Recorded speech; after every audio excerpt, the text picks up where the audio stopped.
ஆசிரியர் நண்பர்கள் அனைவருக்கும் வணக்கம். இன்றைக்கு நம்முடைய அன்புஜெம் யூடியூப் சேனலில் என்ன பார்க்க போகிறோம் அப்படின்னு பார்த்திங்கன்னா, ஒரு முக்கியமான பதிவு தான் பார்க்க போகிறோம். ஸோ அதை பார்க்குறதுக்கு முன்னாடி நீங்கள் நம்ம சேனலில் என்ன சப்ஸ்கிரைப் பண்ணாமல் இருந்தீங்கன்னா ஒரு சப்ஸ்கிரைப் பண்ணிக்கோங்க. பக்கத்தில் இருக்கக்கூடிய பெல் ஐக்கானை கிளிக் பண்ணிக்கோங்க. நம்ம எல்லோரும் எக்ஸாம் எழுதிட்டே இருக்கோம், ஆனால் போஸ்டிங் மட்டும் இன்னும் போடாமையே இருக்காங்க அப்படின்னு சொல்லி நமக்குள்ளே ஒரு இது போடுவாங்களா போட மாட்டாங்களா அப்படின்னு சொல்லி நமக்குள்ளே ஒரு கேள்வி கேட்டுகிட்டே இருக்கோம்.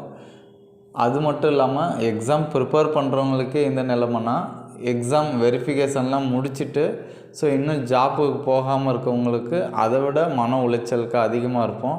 ஸோ அதற்கு ஒரு தீர்வாக தான் நம்முடைய பள்ளி கல்வித்துறை அமைச்சர் திரு அன்பில் மகேஷ் பொய்யாமொழி அவர்களை பேட்டி எடுக்கும் பொழுது, இடைநிலை ஆசிரியர்கள் இன்னும் பணி அமர்த்தாமல் இருக்கீங்க, காலி பணியிடங்கள் அதிகமாக இருக்குது, ஸோ நீங்கள் எப்போ ஃபில் பண்ணுவீங்க அப்படின்னு கேட்குறதுக்கு நம்முடைய பள்ளி கல்வித்துறை அமைச்சர் அவர்கள் என்ன சொல்லியிருக்காங்க அப்படின்னு பார்த்திங்கன்னா, சான்றிதழ் சரிபார்ப்பு முடிச்சுட்டு இன்னும் நாங்கள் போஸ்டிங் அப்பாயின்மெண்ட் ஆர்டர் கொடுக்க ரெடியாக இருந்தோம்.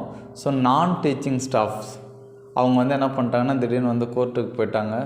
ஸோ அதனால தான் நம்ம இந்த போஸ்டிங் போடாமல் இருக்குது. ஸோ இது 10 ஆண்டு காலமாக ஃபில் பண்ணாமே இருக்குது. அது மட்டும் இல்லாமல் அரசு பள்ளியில் மாணவர்களுடைய எண்ணிக்கை சேர்க்கை அதிகமாகிக்கிட்டே இருக்குது.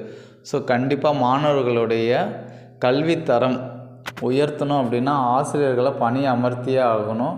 இப்போ நம்முடைய முதல்வர் அவர்களுடைய ஆலோசனைப்படி கண்டிப்பாக விரைவில் பணி அமர்த்துவோம் அப்படின்னு சொல்லி பேட்டி கொடுத்துருக்காரு. ஸோ இது நமக்கு ஒரு பாசிட்டிவ் எனர்ஜியாக இருக்குது. ஓகேங்களா? ஸோ கண்டிப்பாக யாரும் வெக்ஸ் ஆகாதீங்க. யார் யாரெல்லாம் சான்றிதழ் சரிபார்ப்புக்கு போயிட்டு வந்திருக்கீங்களோ கண்டிப்பாக அப்பாயின்மெண்ட் ஆர்டர் விரைவில் வரும். அடுத்தது பார்த்திங்க அப்படின்னா, டெட்டு எக்ஸாம் கண்டிப்பாக கால்ஃபர் பண்ணுவாங்க. ஸோ அது கேர்லெஸ்ஸாக பார்க்காதீங்க. கண்டிப்பாக அது தான் முதல் படிக்கட்டு. ஸோ படிக்காதவங்க படிக்க ஆரம்பிச்சிருங்க. விரைவில் டெட்டுக்கான நோட்டிஃபிகேஷன் விரைவில் வெளியிடப்படுவாங்க. ஓகேங்களா? All the best. Thanks for வாட்சிங். Now thank you to all.